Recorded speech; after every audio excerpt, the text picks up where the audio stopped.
Stay on with me, Mr. Hitendra Mehta. I'm also being joined by Mr. Niranjan Hiranandani, co-founder of Hiranandani Real Estate. Mr. Hiranandani, your key takeaways from the budget today. I think the budget has focused a tremendous amount on the middle class, which is the right thing to do. And I think that's a focus area which is going to create surpluses where the buying power of the country is going to open. As far as the real estate is concerned, I think the significant part was the issue of Swami Fund, which we were requesting it should be further increased and enhanced. They had done earlier an investment of 10,000 in Swami Fund 1, which I believe has fixed up 1 lakh houses. The second fund now is suggesting 15,000 crores. But I think that is going to be just one Swami Fund. What we needed is at least 2 or 3 or 4 funds where we don't need subsidy from the central government, but we need the same provision which is available in the Swami Fund, which is last in, first out, in order to take care of the stuck projects that are there. So I think that is one thing which is good, but it is, I think, inadequate. The second part of it, which is extremely important, is the skills area in the real estate sector. They have talked about 5 centers of excellence. Today's date, let me tell you that we are dire short of skills. So on one side, there is unemployment in the country, and on the other side, we are dire short of skills in the sector, which I'm talking about what? Carpenters, plumbers, electricians, painters, marble layers, and small things like this. And a statement made by L&T about 4 or 5 weeks ago was that they needed 25,000 skilled workers. A company like ours needs 500 skilled workers shortage in our own company. So by and large, what has happened is that you need to take up that. The next point I want to point out is I think there's no inadequate new investment taking place. Last year, the investment was short. This year, the 11 lakh crores which is being proposed, I think is an understatement. We needed much more to be done, especially in where we already got deficit under control. We needed to put in more long-term investment commitment that needs to be done, because without that, we will not be able to achieve our target, Prime Minister's target of Viksit Bharat in 2047, because the growth minimum you need is 8%. So a further emphasis on housing and urban infrastructure, similar that was done in China, which brought about double-digit growth in GDP.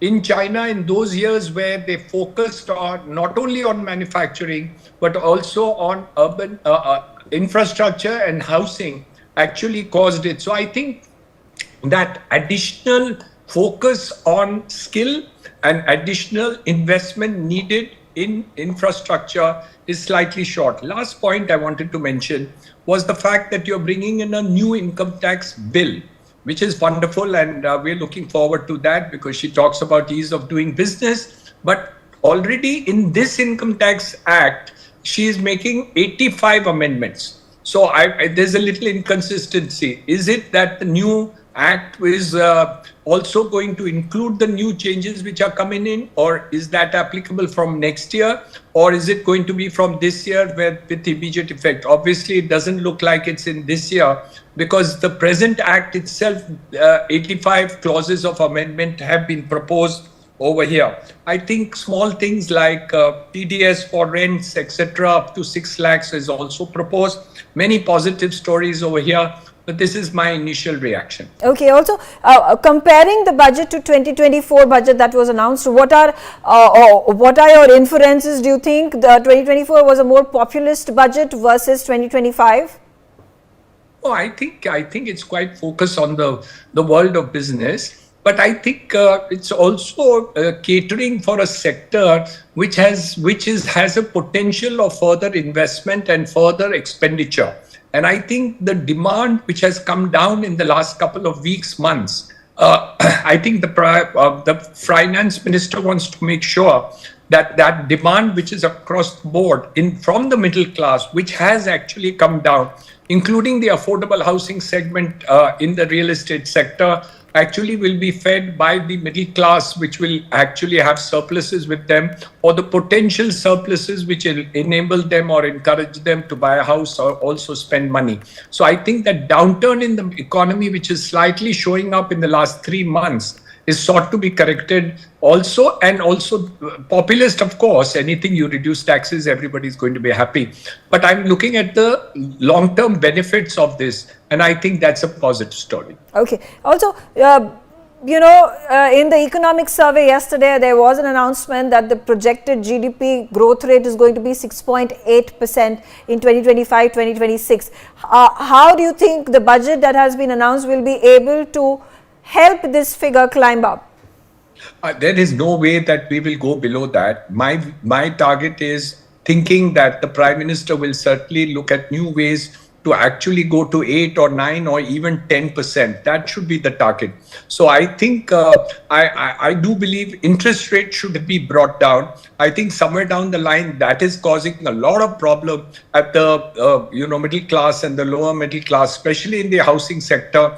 The EMIs to be paid by the persons who are buying the houses. There is a lot of problem in the affordable segment. So I think interest rate should be the target to lower them completely. Otherwise, you're not going to get the growth that you're talking about. So while inflation is in control, and when we are talking about prices of vegetables and fruits and other things, I don't think that is getting affected, or you're not helping it by saying by increasing interest rates that vegetables and fruits and other thing prices will come down, because that is demand driven. So I think that focus needs to be done quickly if you want the economy to grow faster, which minimum I think we should target 8% this year. This 6.2 and 5 is not adequate enough to reach Viksit Bharat. Okay. Do you think, obviously revision of the tax slab with the aim of the government, and as Nirmala Sitharaman said, that this will allow for more consumption to take place, this will allow for savings, and this will also allow for investment, which means more circulation of money into the market. What percentage of it will allow for the GDP to increase because of these revised tax slabs?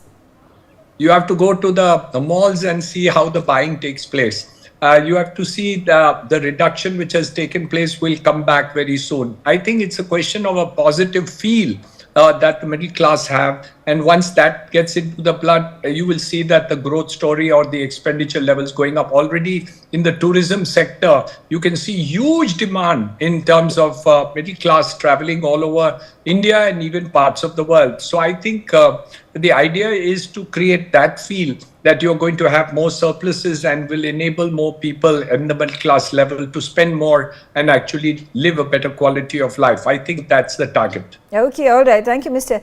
Hiranandani, for joining us and sharing your views, your first remarks on the budget 2025. Also with me on the telecast right now is Pradeep.